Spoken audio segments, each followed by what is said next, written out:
I'm so happy to be here at Michael's place. On August the 7th, I turned 84. I'm happy to be 84. I need to tell you that growing old is not for sissies. And being over the hill is a hell of a lot better than being under it. Much better. And as far as Alzheimer's is concerned, the only thing good about that is you can hide your own Easter eggs.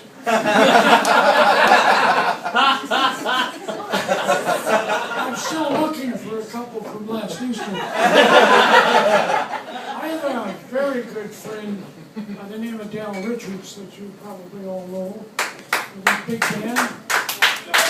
We're neighbors, and I met him on making his walk the other morning, and I said, Dal, to what do you attribute your joie de vivre, your vim, your vigor, your vitality, and the fact that you're 95, but that you're going to live to be 105? He said, you want to know the secret? I said, well, you bet, because I'm not leaving until I'm 105 as well.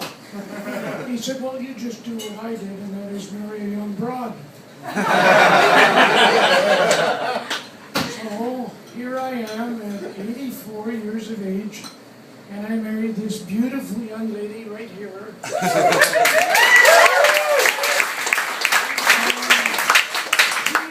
is 54. So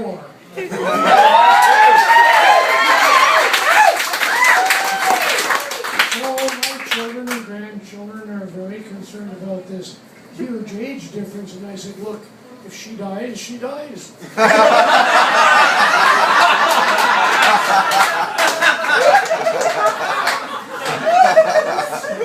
Now, my first honeymoon was Niagara, but this one was Viagra. I'm going to tell you that's great stuff. That is incredible. None of you people need it yet, but it's there for you later on. Incredible. You know, the first Viagra baby boy was born in Vancouver on Monday. They announced that he was born in the hospital, and the reason that they know he was a Viagra baby boy, he came in at 9 pounds 6 inches.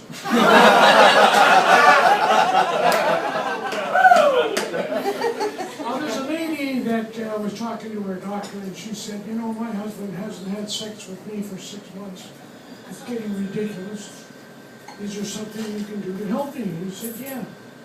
In this little plastic bag right here, I've ground up 5 of those Viagra blue pills into a very fine powder, and when he's not looking, you just dump that into his cup of coffee. So come back and tell me what happened, because you've got to wait about, I'd say 15 minutes before anything happens. Come back and tell me. So she comes back about 2 weeks later, she said, Doctor, it was incredible. It was the greatest sex we've ever had in our lives. I waited about 5 minutes, nothing happened. 10 minutes, nothing happened. 15 minutes, my husband got up out of his chair, knocked the cups on the floor, and there on the table, right there, we had the greatest sex we've ever had in our lives. I said, must be happy with that. She said, we're very happy, but Michael doesn't want us to ever come back in the 8.5 Club anymore.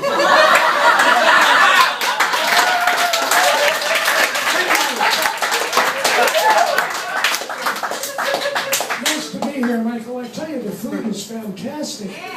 My compliments to the chef. I've been all over. This is as good as it ever gets, believe me. Now, a lot of things happen to you as you grow older.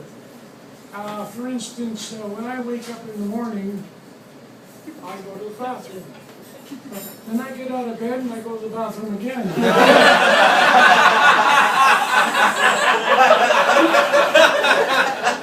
Bloody ridiculous. Do you know that I'm standing there peeing in Morse code now? Dot, dot, dash, dash, dot, dot, dash, dash. And I really don't know what kind of a message this is from outer space. I've outgrown everybody that was ever in Morse code. There's nobody around to ask anything. one guy says it sounds like the Titanic hit an iceberg, something like that. So basically, as you get old, other things happen. If you're talking to your GP, and I was talking to mine the other day, I said, something's happening to my eyes. I can't see very well. He said, well, I'm going to refer you to a specialist because it's not my field. You are going to go to a Chinese ophthalmologist here in town, a very famous Chinese ophthalmologist. He'll examine your eyes and he'll tell you what the hell's going on. I said, great. So I go to his office. He sits me in a chair. He brings the machines up. There's purple flashes and yellow flashes. And he rolls back in his chair, looks at me and says, Mr. West, you have cataract. I said, no, doctor, I got a Chrysler.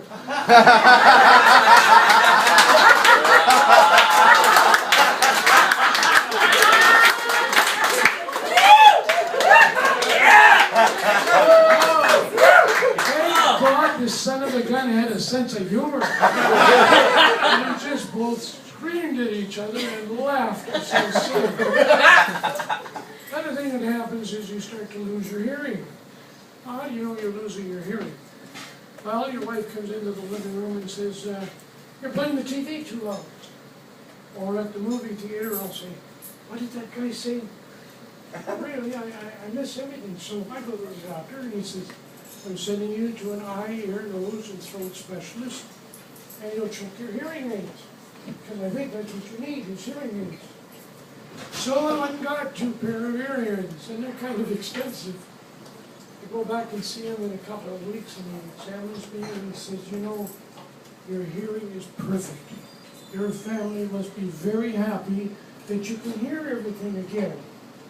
I said, no, actually, doctor, I sit in the back of the room, and I just listen to the conversations, and I've changed my will 4 times. The other thing, my other problem is that he sent me now to a heart specialist. And I don't know about this electronic equipment, so I don't read the instructions too well. So he gives me a heart picture and I got to put it on. Now I know I've done something wrong because every time I make love to my beautiful wife on Saturday night, my neighbor's garage door opens and closes.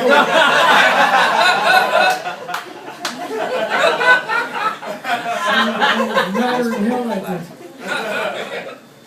Another thing that happens too is I went to my heart specialist and he put me on a stress test. If you haven't had a stress test, go to your doctor and ask him to get you on a stress test because it'll tell you all kinds of secrets about your body that you don't see otherwise, so it prepares you for everything. So there you are, standing on the stress test, you're attached with cables to a computer, and I ran for about 7 minutes, and then I go sit down in his office. I said, Doctor, now that you've got all these statistics, reams of papers and reamers, he said, tell me, what am I going to die from? He said, die from? I don't know what the hell you're going to die from. I don't even know when you're going to die. I said, well, really, I'm interested in when am I going to die? He said, well, nobody knows when they're going to die. Seriously, I don't know anybody when I know when they're going to die. So don't ask me a question like that. I said, Doctor, I had a great uncle who knew exactly when he was going to die. As a matter of fact, he knew the year, the month, the week, the day, the hour when he was going to die. He says, that's impossible. Nobody knows. How could that possibly be? He said, a judge told him.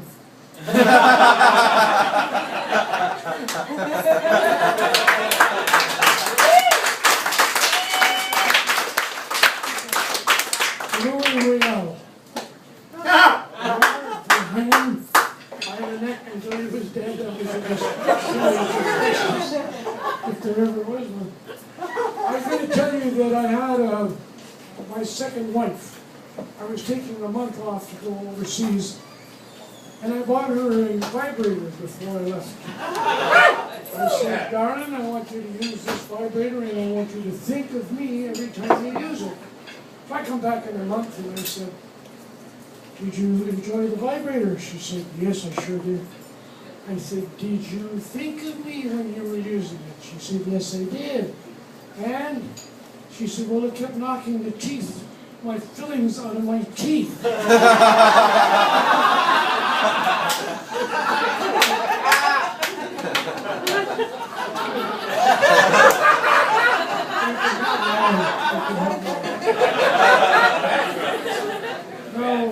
I didn't think that the mayor of Toronto was here, but that last guy who was up there wasn't him.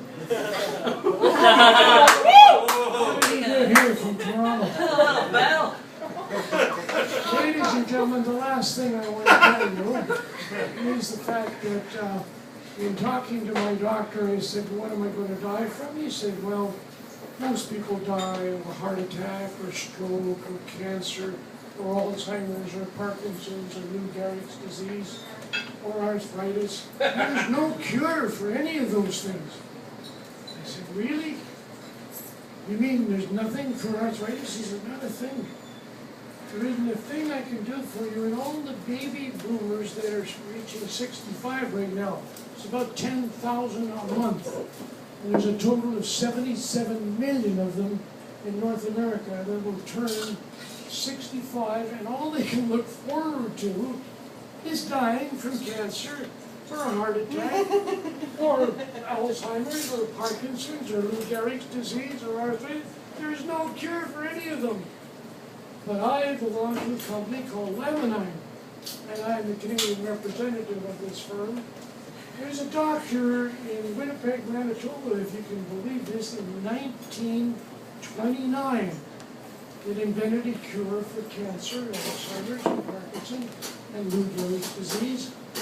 And it's been dead for 60 years, and now it's just back for everybody's help. So believe me, if you ever want to have a little more information on it, I've got a business card over there. If you know someone, some senior that needs anything like this Laminine, you make sure you come and get my business card. But anyway, I found out that the doctor that invented it from the white of a 9-day-old fertilized egg, and that these extracts come from Norway. So I was talking to one of my clients, and he said, how are the hens treated in these hatcheries? I said, what the hell difference does that make how the hens are treated? This is the most fabulous product the world has ever seen. He said, no, my people that I talk to will want to know how the hens are treated. So I said, I'll put the scientist on the phone with you tomorrow on a conference call. So she assured him that these hens are treated like no other hens in the world in those hatcheries, and it's in Norway. And actually, these hens, they send the extract from here to our head office in Los Angeles. So I happened to be in LA the other day at a convention, and I was giving this little discourse.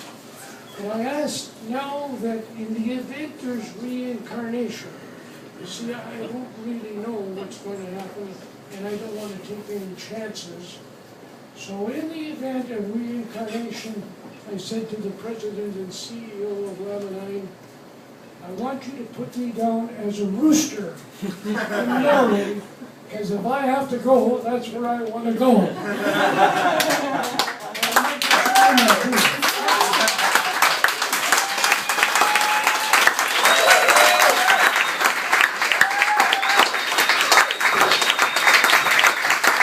All right, everybody.